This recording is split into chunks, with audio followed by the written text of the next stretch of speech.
జై వీరబ్రహ్మజై గోవిందబాంబజై. నేను మీ కృష్ణమాచార్య శ్రీ బ్రహ్మపదం. గవ్వ ప్రశ్నను క్రోడీకరించుకుని గోచారవశాత్తు ఉన్న గ్రహగతులను సమన్వయం చేసుకుంటూ 2026వ సంవత్సరం జూలై మాసం ధనుసు రాశి వారి యొక్క రాశిఫలం. శివాయ బ్రహ్మణే నమ.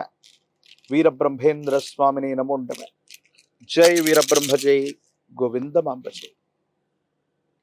వచ్చినటువంటి ఫలితం 4 రాహు సంబంధమైన ఫలితం. ప్రత్యేకించి చతుర్థ భావంలో 4వ స్థానంలోనే శని భగవానుడి యొక్క సంచారం ఉంది. ఇది అర్ధాష్టమ శని. కొన్ని పరిస్థితులు తీవ్రమైనటువంటి సవాళ్లు ప్రతి సవాళ్లు ఎదురైనప్పటికీ దైనందిన జీవితంలో అత్యంత అనుకూలవంతమైనటువంటి ఫలితాలని మీరు పొందేటువంటి అవకాశం. దీన్ని మనం ఎలా చెప్పొచ్చు అంటే, జీవితంలో కొన్ని అవరోధాలు ఎదురవుతూ ఉంటాయి, ప్రతిఘటనలు ఎదురవుతూ ఉంటాయి. కానీ గోచారవశాత్తు ఉన్న కొన్ని గ్రహగతులు, ప్రత్యేకించి దేవగురువు అయినటువంటి బృహస్పతి ఉచ్చస్థితిలో ఉన్నటువంటి కారణంగా, పైగా మీ రాశి నుండి ఉచ్చస్థితిలో ఉన్నప్పటికీ కొన్ని కాంబినేషన్స్లో సహాయం చేయటంతో పాటు జాప్యం కూడా చేసే అవకాశం ఉంది. అది ఎలా ఉంటుందంటే, మనకు రావలసినటువంటి ఫలితం వెంటనే రాకపోగా, రేపటికో ఎల్లుండికో వాయిదా వేసినట్టుగా, కొన్ని సందర్భాల్లో అత్యవసరమైనటువంటి సమయంలో మనకు రావలసినటువంటి ధనం లేదా ఫలితం వాయిదా వేయబడుతుంది.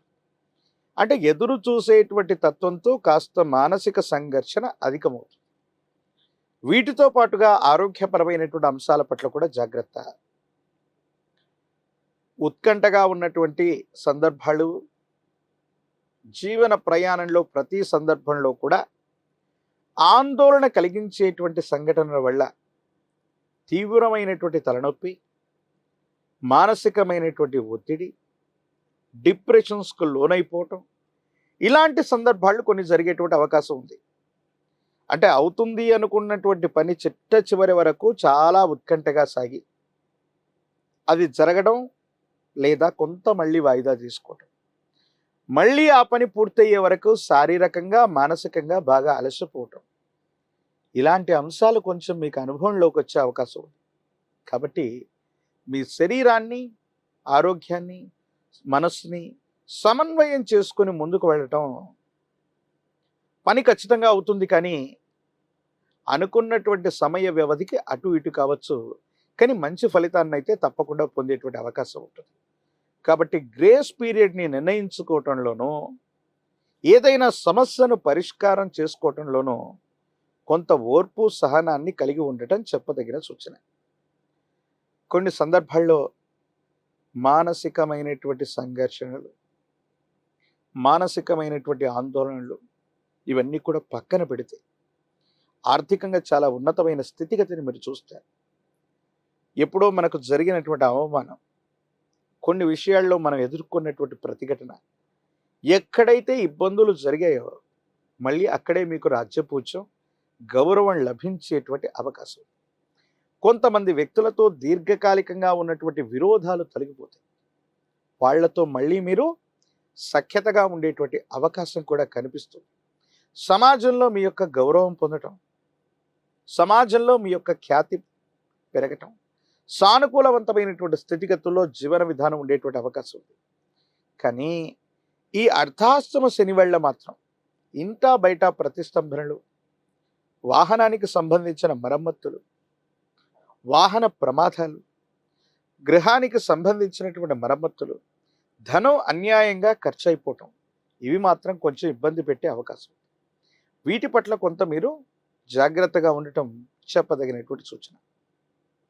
దైనందిన జీవితంలో దీర్ఘకాలికంగా ఎవరి మీదనైతే మనం ప్రతీకారం తీర్చుకోవాలనుకుంటున్నామో, ప్రత్యర్థులు ఎవరైతే ఉంటారో, మీకు ఇప్పటి వరకు ఎవరైతే సమస్యలను సృష్టిస్తూ మీ యొక్క అభివృద్ధికి ఆటంకంగా ఉంటున్నారో, కాలం, భగవంతుడు మీకు గొప్ప అవకాశాన్ని ఇస్తాయి. మీరు వాళ్ళ నుండి, వాళ్ళ స్థితిగతుల నుండి ఉన్నతమైనటువంటి పరిస్థితికి వెళ్ళడానికి, ప్రత్యర్థుల మీద పైచేయి సాధించడానికి ఒక అవకాశం తప్పకుండా లభిస్తుంది. జీవిత భాగస్వామి, కుటుంబానికి సంబంధించినటువంటి వ్యక్తులు, వ్యాపార సంబంధమైనటువంటి భాగస్వామ్యులతో కొన్ని ముఖ్యమైనటువంటి సందర్భాలు, వ్యక్తిగతమైనటువంటి అంశాలు, వ్యాపార సంబంధమైనటువంటి ప్రస్తావనలు, వీటి విషయంలో చాలా జాగ్రత్తగా మాట్లాడండి.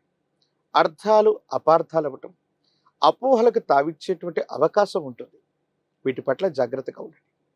కుటుంబానికి సంబంధించి వారసత్వంగా లభించినటువంటి ఆస్తులు అవ్వచ్చు, వారసత్వంగా లభించినటువంటి వారసత్వ సంపద, వ్యాపార సంబంధమైనటువంటి అంశాల పట్ల కూడా మెలకువగా ఉండడం చెప్పదగినటువంటి సూచన. కొన్ని సందర్భాల్లో అధికారగణం, అధికారయుక్తమైనటువంటి స్థానంలో ఉన్నటువంటి వ్యక్తుల నుండి కొన్ని ఇబ్బందులు, పన్నులు, సుంకములు, ట్యాక్సులకు సంబంధించినటువంటి విషయంలో అధికారులతో విరోధాన్ని పొందేటువంటి అవకాశం ఉంటుంది. ఈ విషయం పట్ల కూడా కొంత జాగ్రత్తగా ఉండండి.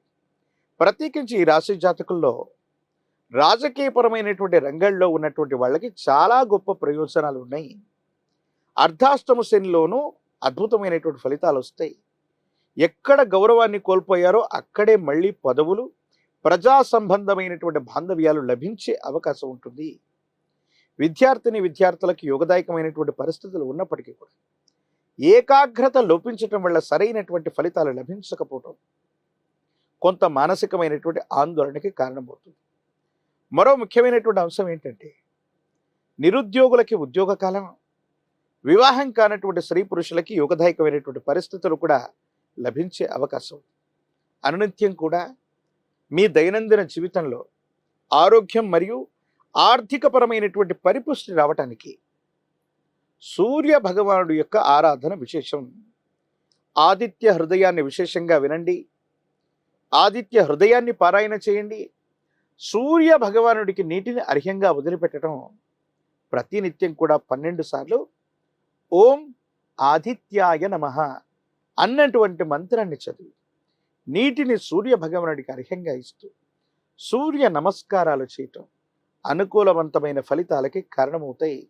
ఆరోగ్య విషయంలో కానీ, ఆర్థికపరమైనటువంటి అంశాల్లో కానీ చాలా యోగదాయకమైనటువంటి ఫలితాలు మీకు లభించే అవకాశం ఉంది. ఒక పంచముఖి రుద్రాక్షని, మహాకాల భైరవరక్షని మెళ్ళో ధరింప చేసుకోవటం వల్ల అర్ధాష్టమ శనిలో కూడా అద్భుతమైనటువంటి ఫలితాలు, యోగదాయకమైనటువంటి స్థితిగతులు రావటమే కాదు, ఆలస్యం జాప్యం అవుతున్నటువంటి అంశాలన్నీ కూడా మీకు సానుకూలవంతంగా పరిష్కారం అయ్యేటువంటి అవకాశం కనిపిస్తుంది. మరిన్ని వీడియోలు చూడటానికి గాను మన ఛానల్ని లైక్ చేయండి, షేర్ చేయండి, తప్పకుండా సబ్స్క్రైబ్ చేయండి.